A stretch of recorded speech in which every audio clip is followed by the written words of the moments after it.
क्या बीजेपी अगले बड़े बदलाव के लिए तैयार है?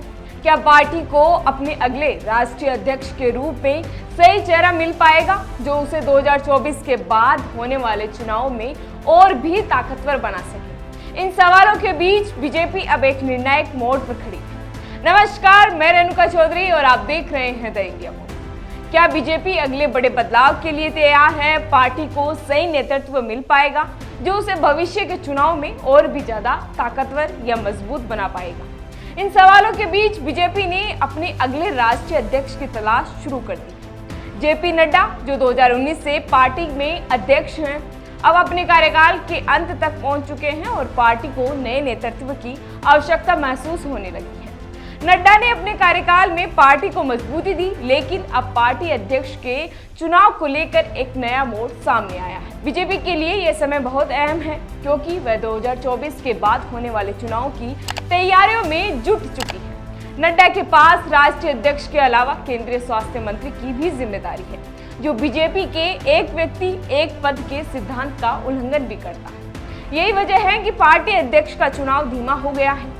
बीजेपी अब अपनी रणनीति पर नए सिरे से विचार कर रही है और एक नए चेहरे की तलाश में है जो पार्टी को और भी मजबूत बना सके।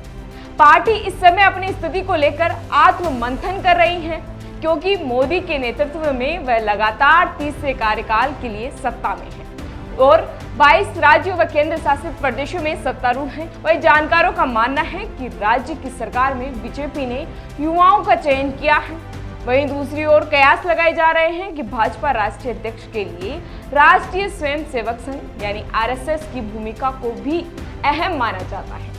सूत्रों का कहना है कि संघ और बीजेपी के नेतृत्व के बीच विचार विमर्श भी चल रहा है, लेकिन निर्णय अंतिम रूप से नरेंद्र मोदी का ही होगा।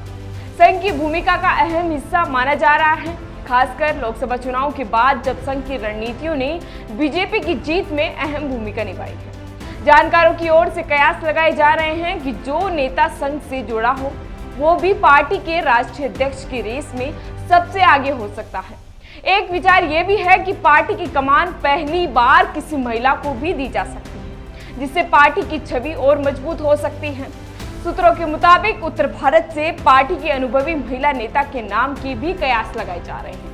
वही माना जा रहा है कि राजस्थान की पूर्व मुख्यमंत्री वसुंधरा राजे भी राष्ट्रीय अध्यक्ष पद की कमान संभाल सकती है। इसी के साथ महिला आरक्षण और परिसीमन जैसे मुद्दे चर्चाओं में हैं और इन पर आधारित कदम पार्टी को महिला अध्यक्ष एक नई दिशा दे सकती है। जानकारों का मानना है कि बीजेपी के भीतर गुटबाजी का मुद्दा भी बढ़ गया है। यूपी, हरियाणा, तेलंगाना जैसे राज्यों में गुटबाजी पार्टी के लिए एक चुनौती बन सकती है।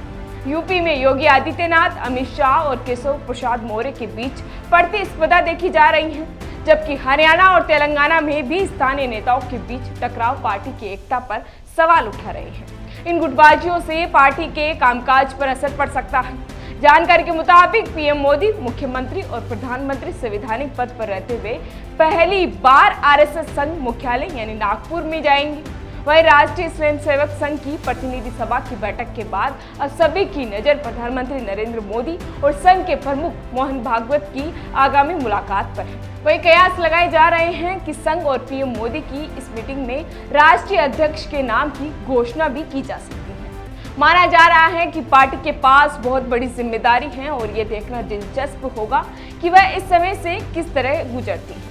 बीजेपी को यह फैसला करना है कि वह किस दिशा में अपने नेतृत्व में बदलाव करेगी ताकि वह आने वाले चुनाव में सफलता प्राप्त कर सके और अपनी राजनीतिक ताकत को और भी बढ़ा सके। क्या पार्टी पहली बार महिला को राष्ट्रीय अध्यक्ष के पद के रूप में सामने लाएगी या नहीं, ये तो वक्त ही बताएगा। फिलहाल इसी से जुड़ी जानकारी के लिए बने रहिए हमारे साथ और देखते रहिए द इंडिया।